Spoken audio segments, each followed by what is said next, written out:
করে দেন যে আমরা এখানে সবাই যারাইছি, যাতে সবাই সেটা যার লোকজন আছে সবাই। ঠিক আছে, আসসালামু আলাইকুম। সবাই ইতালি এম্বাসির সামনে চলে আসেন। ভুক্তভোগী যারা যেখানে আছেন, অনেকে বিচারপতি শাহাবুদ্দিন পার্কে আছেন, অনেকে আছে যে ভুলে বিএফএস গ্লোবালে চলে গেছেন। ইতালি এম্বাসি গুলশান 2, এটা হলো আপনার নতুন বাজারে এইদিকে গুলশান 2। ইতালি এম্বাসির কথা বললেই অনেকে দেখাই দিব। তো আপনারা ইতালি এম্বাসি, ইতালি এম্বাসি, তো এখানে চলে আসেন, যে যেখানে আছেন ইতালি এম্বাসির সামনে চলে আসেন। তো এখানে যারা ভুক্তভোগী আসছে সবাই কিন্তু এখানে বক্তব্য দিতেছে। ভাই বলেন আপনার। আমরা গত 2 বছর 2.5 বছর হয়ে গেছে আমাদের ইতালির ভিসা এম্বাসিতে জমা দেওয়া, কিন্তু তারা তাদের কোনো কার্যকলাপ করে না।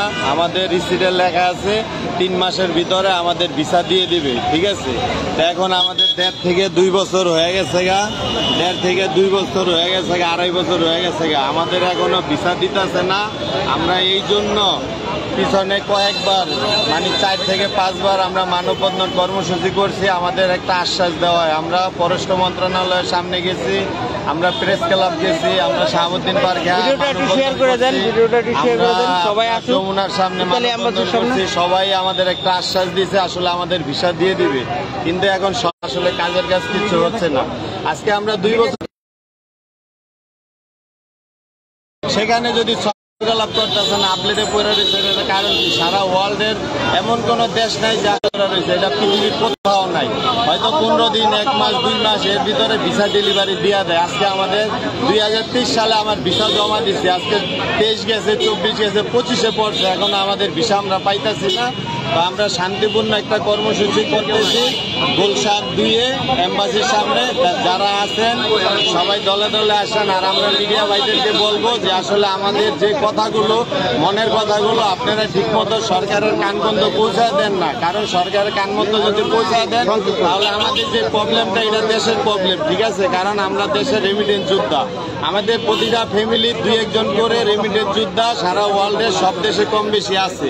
কিন্তু এখন আমরা রেমিটেন্স যোদ্ধা হয়েও আমরা আমাদের দেশের কোনো সুফল পাইতেছি না, কোনো ভালো একটা সিদ্ধান্ত পাইতেছি না। আমরা বছরের পর বছর ভুগতেছি। আমরা এই ভিডিওটা একটু শেয়ার করে দেন। লোকজন হয়ে গেছি। ইতালি এম্বাসির সামনে আসেন, গুলশান 2, এটা আপনার নতুন বাজারের পাশে ইতালি এম্বাসি। যারা ওই যে আপনার বিচারপতি শাহাবুদ্দিন পার্কে আছেন, অনেকে বিচারপতি শাহাবুদ্দিন পার্কের চারপাশে আছেন, তো তারা আপনারা ইতালি এম্বাসির সামনে এসে পড়েন, কারণ এখানে সকল ভুক্তভোগীরা আছে। তো এখানে আপনারা আসেন। আর অনেকে আছে যে এখনো রাস্তায় আছেন, তো তারা দ্রুত চলে আসেন ইতালি এম্বাসির সামনে। আমরা আরো বলতে চাই যে আসলে আমরা আমাদের কিছু এম্বাসি অজুহাত দেখাইছে পিছনে যে 2-1টা ফেক ভিসা আছে। আচ্ছা, আমরা মানলাম 2-1টা ফেক ভিসা আছে, তো 2-1টা ফেক ভিসা সেটা রিজেক্ট করে দিয়ে দেন। আর যাদের ডকুমেন্ট সঠিক আছে তাদের ভিসা দিয়ে দেন।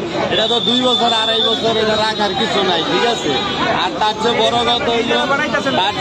কথা হইলো যে আসলে ফ্যামিলি ভিসা যেগুলো আছে, যে আমাদের ওয়ার্ক পারমিট ভিসাগুলো, আমাদের ওয়ার্ক পারমিট ভিসাগুলো বা আমাদের স্পন্সর ভিসাগুলো, এগুলো 2-1টা ফেক হতে পারে, কারণ এগুলো অনেক দালালে 2-1টা দিতে পারে।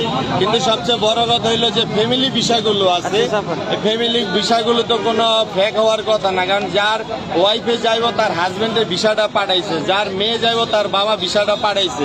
একটা বাবা কি তার মেয়ের জন্য একটা ফেক ভিসা পাঠাইবো? একটা ওয়াইফের জন্য কি তার হাজবেন্ড একটা ফেক ভিসা পাঠাইবো? কখনোই না। আজকে একটা ফ্যামিলি ভিসাও 1 বছরের উপরে হয়ে গেছে। ফ্যামিলি ভিসা তার হাজবেন্ড ওয়াইফকে নিবে, তার ছেলে মেয়েকে নিবে, এখানে 2 বছর 3 বছর লাগে যায়। এটা কোন ধরনের কথা? বাংলাদেশ ছাড়া অন্য কোনো দেশে নাই এরকম। হাজবেন্ড তার ওয়াইফকে নিবে, সেখানে কি একটা ফেক ভিসা তার হাজবেন্ড পাঠাইবো? কখনোই না। এটা সম্পূর্ণ আমাদের বাংলাদেশ এম্বাসি যারা দায়িত্বে আছে তারা এটা সম্পূর্ণ তাদের গাফিলতি, তাদের দুর্বলতা, তাদের অবহেলা। আমরা এখন বলবো যে আসলে আমাদের ওয়ার্ক পারমিট ভিসা সকল ভুক্তভোগীরা ইতালি এম্বাসির সামনে আসেন। ইতালি এম্বাসি যে যেখানে আছেন, গুলশান 2 ইতালি এম্বাসি গুলশান 2, অনেকের নাম আপনি বিচারপতি শাহাবুদ্দিন পার্কের সামনে আছেন, তো ওই জায়গা থেকে আপনারা বিচারপতি শাহাবুদ্দিন পার্কের ভেতরে ঢুকে আছেন যেগুলা, তারা আপনারা ইতালি এম্বাসির সামনে চলে আসেন। ইতালি এম্বাসির সামনে, এই যে ইতালি এম্বাসি গুলশান 2, তো এখানে সকল ভুক্তভোগীরা অবস্থান করতেছে, আপনারাও চলে আসেন। যারা গাড়িতে আছেন তারা দ্রুত চলে আসেন।